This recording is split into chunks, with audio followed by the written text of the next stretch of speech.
Bonjour à tous, j'espère que vous allez bien. On se retrouve aujourd'hui avec une vidéo qui va venir s'inscrire dans la playlist des bases pour le teint.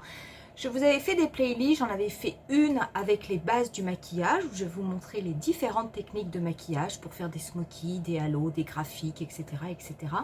Et j'avais commencé une playlist pour vous montrer les bases du teint. Je n'avais pas mis beaucoup de vidéos, j'en avais mis qu'une seule, je crois que c'était au niveau du bronzer d'ailleurs.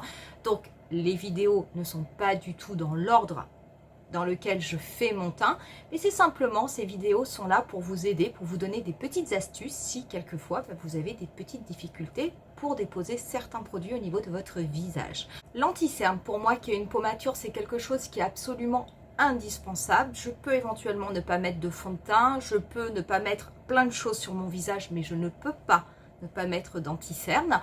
Par contre, c'est vrai que l'anti-cerne, c'est votre meilleur allié, mais ça peut devenir votre pire ennemi si jamais vous avez un anti-cerne, comme on dit, qui se met à criser, qui en fait va filer entre vos plis, voire va même marquer vos ridules, ce qui fait que vous avez ensuite ce que j'appelle moi un œil de momie complètement fripé, avec des rides qui apparaissent que vous n'aviez même jamais vu de votre vie.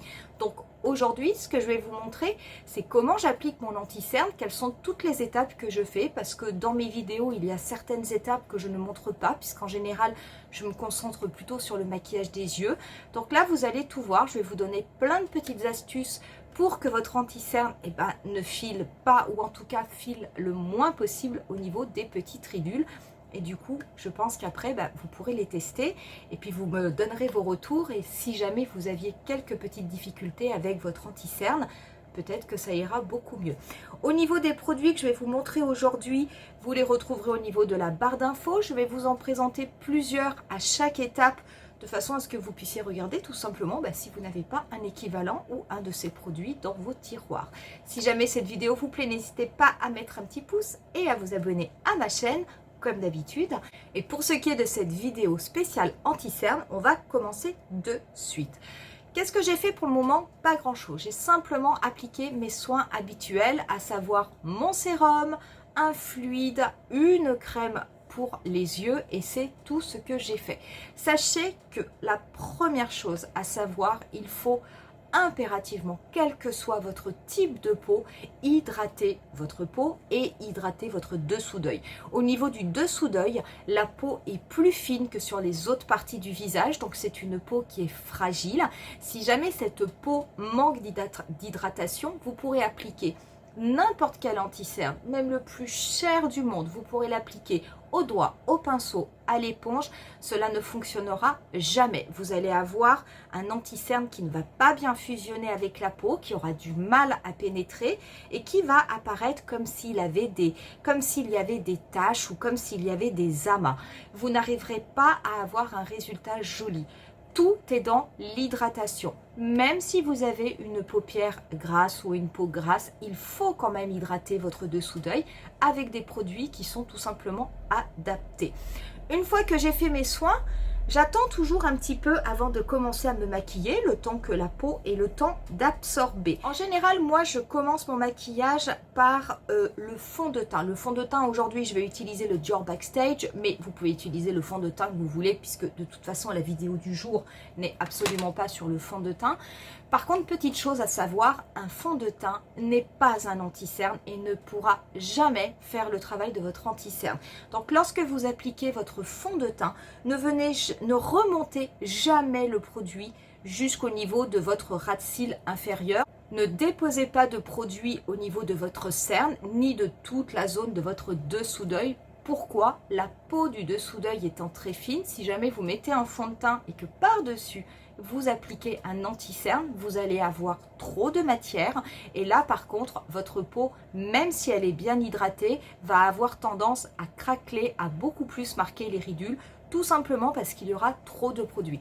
Donc le fond de teint pour venir cacher ces cernes, c'est non, définitivement non. Voilà, j'ai appliqué mon fond de teint, vous voyez la zone de mon dessous d'œil n'a absolument rien. Je n'ai pas mis de produit. D'ailleurs, ça se voit parce que j'ai un teint qui est quand même amélioré. Et par contre, au niveau de l'œil, bah, c'est vrai que ça accentue un petit peu les défauts puisqu'il n'y a pas de produit. Mais c'est pas grave, c'est parfait parce qu'il faut que cela soit comme ça. Avant de passer à l'anti-cerne, qu'est-ce que je fais? Je viens toujours un tout petit peu réhydrater mon dessous d'œil avant d'appliquer du produit. Du coup, vous pouvez utiliser différents produits pour venir réhydrater. Moi, j'utilise en général l'Advanced Night Repair. Alors, vous voyez, moi, mon pot, il est tout petit, mais vous allez voir, je prends vraiment très peu de produits, une tête d'épingle que je mets au niveau de chaque dessous d'œil, pas plus. Il n'est pas question de recommencer le soin et de remettre de la crème pour le contour des yeux comme j'ai fait au tout début pendant ma routine. Pas du tout. Là, c'est simplement pour rehydrater parce que mon dessous d'œil a bien absorbé mon produit contour des yeux et de façon à ce que la peau soit plus hydratée, plus souple au moment où je vais appliquer l'anti-cerne. Vous pouvez aussi, je me sers aussi pas mal du Flash Snap de Fenty Beauty qui était très bien, qui en plus vient un petit peu défroisser. Donc l'un ou l'autre, c'est vrai que celui d'Estée Lauder est beaucoup plus cher, mais moi je le prends en petit et vous allez voir, j'applique mais vraiment une dose infime que je mets sur ma main. Donc vous voyez, il y en a. Vous voyez, c'est là. Donc, j'en ai vraiment pris extrêmement peu. Mais croyez-moi, c'est amplement suffisant. Ce produit, je le prends au niveau du bout du doigt. Et je l'applique au niveau de mon cerne. Et j'en applique également au niveau du coin externe, là où j'ai ce que l'on appelle des pas de doigts. Je le lisse, mais très légèrement avec la pulpe de mon doigt. Du coup, le fait d'utiliser la pulpe de mon doigt, ça apporte un petit peu de chaleur. Donc, ça permet au produit de nettement mieux se travailler. Et je fais la même chose au niveau de l'autre œil. Donc, c'est vrai que moi, mon pot d'Advanced Night Repair Eye est tout petit. Mais croyez-moi, comme on utilise extrêmement peu de produits pour faire ça, c'est amplement suffisant pour en avoir pour un bon moment. Voilà, je viens juste de réhydrater légèrement mon œil. On va laisser 2-3 minutes comme ça. Ça, c'est une étape qui est importante puisque mieux votre dessous d'œil sera hydraté, mieux il supportera l'anti-cerne. Après, il ne faut pas non plus mettre énormément de produits, ça ne servira à rien. Il faut quand même que le produit puisse pénétrer au niveau de votre dessous d'œil. Mais quand vous touchez votre dessous d'œil, il faut qu'il puisse rester souple et hydraté. Une fois que votre dessous d'œil est bien hydraté, le souci que l'on a lorsque l'on applique de l'anti-cerne, c'est d'avoir de l'anti-cerne qui va filer dans les plis. Eh bien, je vais vous montrer une petite astuce qui va vous permettre d'apporter, on va dire, une certaine barrière, une barrière de protection qui va permettre de garder l'hydratation que vous avez au niveau de votre dessous d'œil, de venir légèrement lisser les petites ridules et du coup cette barrière de protection va permettre à l'anti-cerne de mieux évoluer tout au long de la journée et du coup de filer dans les plis beaucoup moins vite et de façon beaucoup moins importante. Attention, chose à savoir, surtout si vous avez une paupière mature, les anti-cernes qui ne filent pas dans les plis, cela n'existe pas. Il n'y en a absolument aucun. Par contre, vous avez des anti-cernes qui ont une très bonne tenue tout au long de la journée et qui évoluent extrêmement bien. Et après, si vous avez un œil bien hydraté, cela va aider.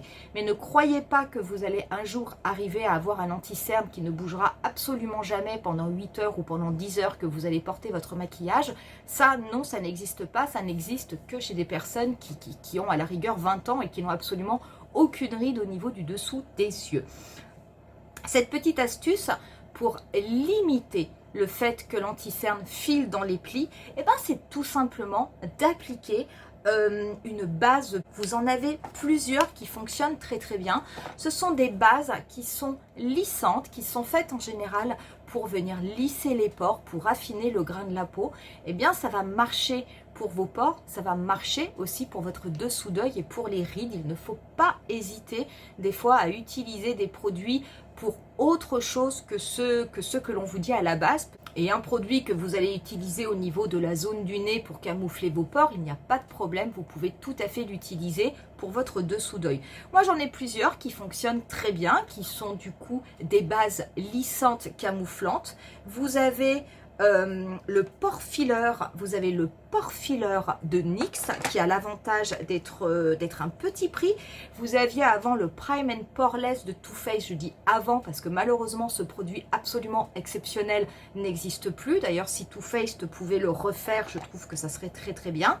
Vous avez le primer Lock It de KVD Beauty qui est vraiment pour moi un doublon parfait du Prime and Poreless. Et vous avez aussi la fameuse base pour les yeux d'Urban Decay que tout le monde connaît. Urban Decay, on ne peut plus l'acheter en France, mais vous pouvez toujours le trouver grâce à des sites comme Look Fantastic, je crois, peut-être même Beauty Bay. Du coup, comment ça se passe? Eh ben, je vais travailler avec le Lock It de KVD. Donc, pareil, je vais prendre un petit peu de base que je vais mettre au niveau de ma main. Je vais en prendre très très peu, hein. Je ne vais pas prendre tout ça. Et je vais faire un sourire au niveau de ma caméra, comme ça.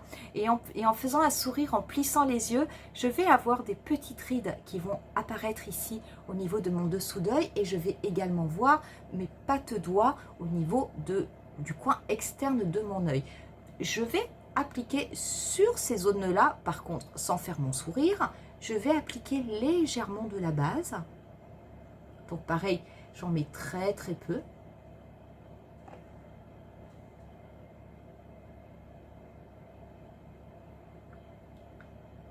Donc, j'ouvre bien mon œil de façon, voire même je tire un petit peu sur ma joue pour être sûre de ne pas avoir de plis. Et j'applique cette base. Quand je fais pénétrer cette base au niveau de mon coin externe, j'ai un mouvement, vous voyez, ascendant. Je ne descends pas comme ça, je remonte de façon à bien recouvrir ses pas de doigts. Et pareil, je vais faire la même chose au niveau de mon dessous d'œil. Voilà, une fois qu'on a fait cette étape, on va attendre 2-3 minutes hein, pour être sûr que le produit pénètre bien, soit bien en place. Il ne faut pas attendre trop longtemps non plus. Il ne faut pas se retrouver avec un dessous d'œil qui soit redevenu sec, hein, mais il faut juste attendre un petit peu. On va du coup pouvoir passer maintenant à l'anti-cerne. L'anti-cerne, comme je vous disais en début de vidéo, cela n'est pas un fond de teint. Donc il faut vraiment avoir un anti-cerne ou cache-cerne. Je crois qu'au Québec, on dit cache-cerne. Il va falloir le choisir. Déjà, il va falloir faire attention à votre type de peau. On a de plus en plus d'anti-cernes qui sont utilisables sur toutes les peaux, mais il y a encore certains anti-cernes qui sont préconisés pour certains types de peau. Moi j'en ai un comme ça, c'est le Flawless Fusion de Laura Mercier, que j'adore, qui est vraiment très très bien. Par contre attention, celui-ci il est plutôt préconisé pour les peaux mixtes à grasse. Moi j'ai une peau mixte, donc c'est mon cas. Regardez bien, si jamais vous avez une peau sèche, je ne vous conseille pas du tout d'acheter ce produit, vous aurez un résultat qui sera décevant. D'autres anti-cernes qui fonctionnent très bien et qui fonctionne sur tous les types de peau, et ben vous avez forcément le teint All Over Concealer de Lancôme, pardon. Vous avez le Even Better de Clinique. Vous pouvez en trouver dans beaucoup de marques. Moi, je vais me servir aujourd'hui de celui de Clinique et je vais vous montrer une façon de l'appliquer. Donc, je vais un petit peu l'essuyer pour qu'il n'y ait pas trop de produit. Je vais le travailler moi aujourd'hui avec un pinceau biseauté de Zoeva qui est le numéro 146. C'est un pinceau que j'aime beaucoup. Sachez que votre anti-cerne, vous pouvez le travailler au pinceau, à l'éponge, au doigt. Moi, je trouve que c'est beaucoup plus facile de le travailler au pinceau ou au doigt, moins à l'éponge, mais c'est vraiment qu'une question de goût. Je vais vous montrer deux techniques d'application. Pour ce qui est de cet œil, je vais appliquer de l'anti-cerne simplement au niveau de mon coin interne et je vais descendre légèrement mon anti-cerne sur mon cerne. J'applique également 4 petits points. Allez, au niveau de mon coin externe. Pourquoi je l'ai bien remonté au niveau ici de mon coin interne? Parce que souvent à cet endroit là on a une ombre qui peut être plus ou moins marquée, plutôt bleutée ou plutôt marron grise. Cette ombre, il est impératif de pouvoir la camoufler parce qu'après, lorsque vous allez maquiller vos yeux, si jamais vous avez laissé cette petite ombre, c'est quelque chose qui va ressortir. Avec ce petit pinceau, ce pinceau qui est un peu un pinceau sabot, je viens tapoter mon anti-cerne. Donc, je le tapote au niveau de mon coin interne et je viens le tapoter au niveau de mon cerne. J'évite pour le moment la zone, vous savez, la zone ici où lorsque je plie mes yeux, j'ai des rides. Je n'en dépose pas et je viens le lisser au niveau de mon coin externe. Pareil, toujours avec un mouvement ascendant.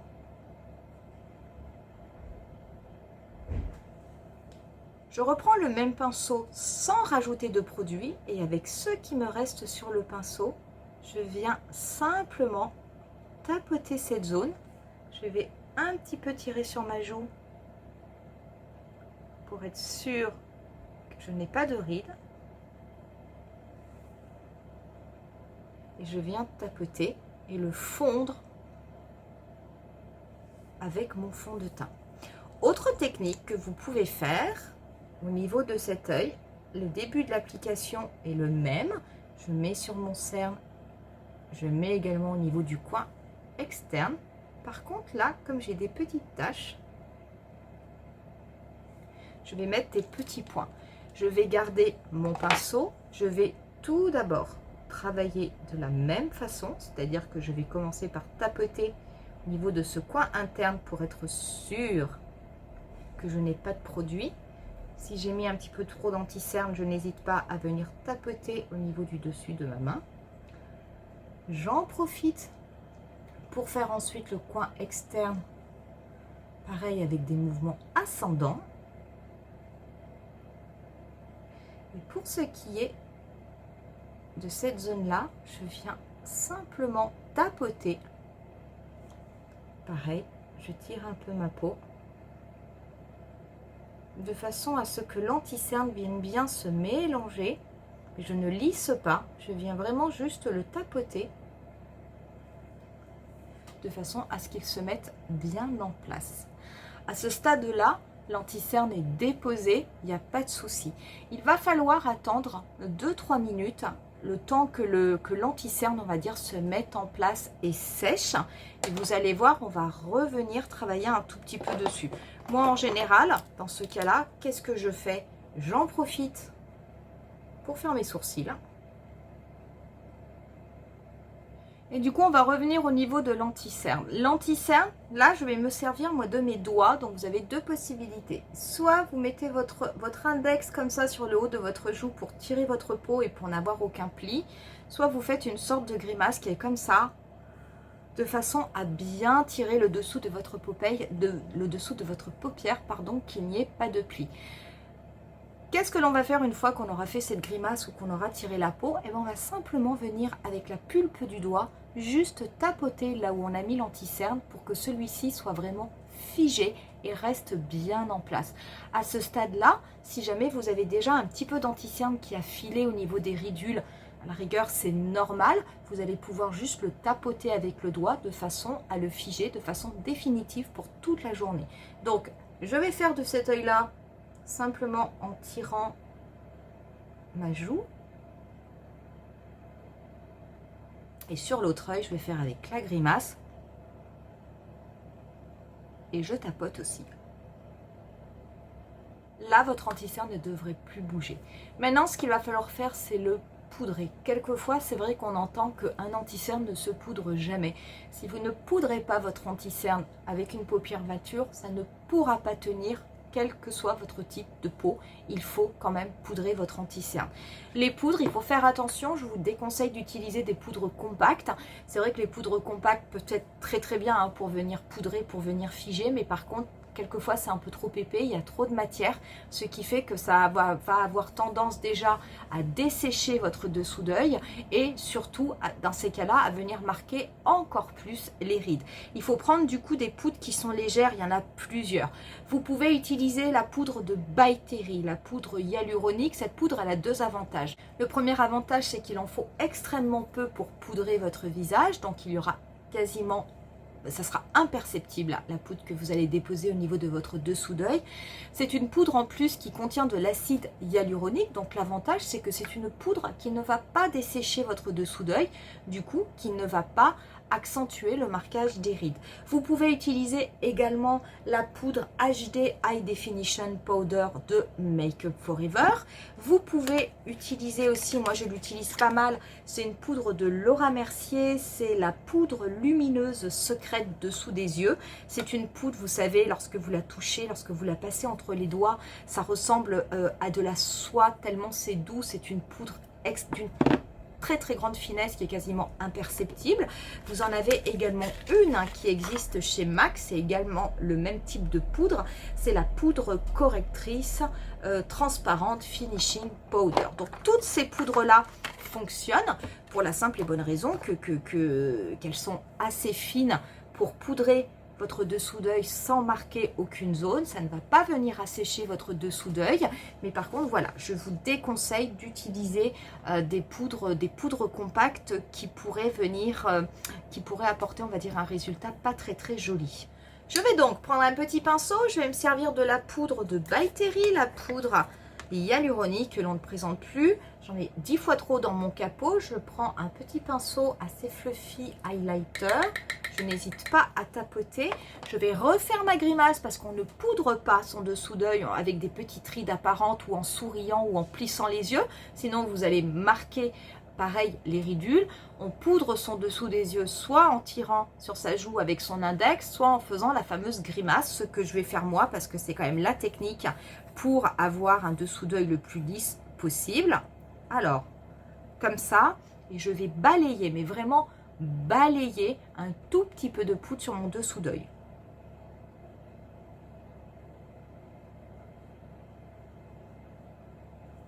Pas plus. On va faire pareil à l'autre œil.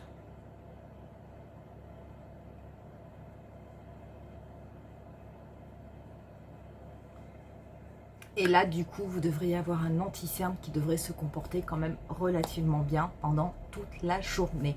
Une fois que vous avez terminé ce stade-là, vous pouvez poudrer le reste de votre visage et finir votre maquillage de façon tout à fait normale. Voilà pour cette vidéo, j'espère en tout cas qu'elle vous aura plu. N'oubliez pas, ce qui est important pour que votre anti-cerne tienne bien, c'est déjà de bien hydrater votre dessous d'œil et de penser à mettre éventuellement un produit style un primer et empêcher que l'anti-cerne ne file entre les rides beaucoup trop vite. Surtout ne pas mettre de fond de teint, choisir un anti-cerne qui soit adapté à votre peau, éviter de mettre trop de produits et surtout ne pas oublier de le poudrer légèrement une fois que vous avez terminé. Voilà pour cette vidéo, j'espère qu'elle vous aura été utile. Je vous remercie en tout cas de l'avoir regardée. N'hésitez pas à me dire en commentaire si ce sont des astuces que vous utilisez. Et si oui, bah du coup, est-ce que votre anti-cerne, on va dire, évolue mieux pendant la journée que si vous n'aviez pas toutes ces petites astuces. On en reste là pour aujourd'hui et moi je vous dis rendez-vous à très bientôt pour une nouvelle vidéo.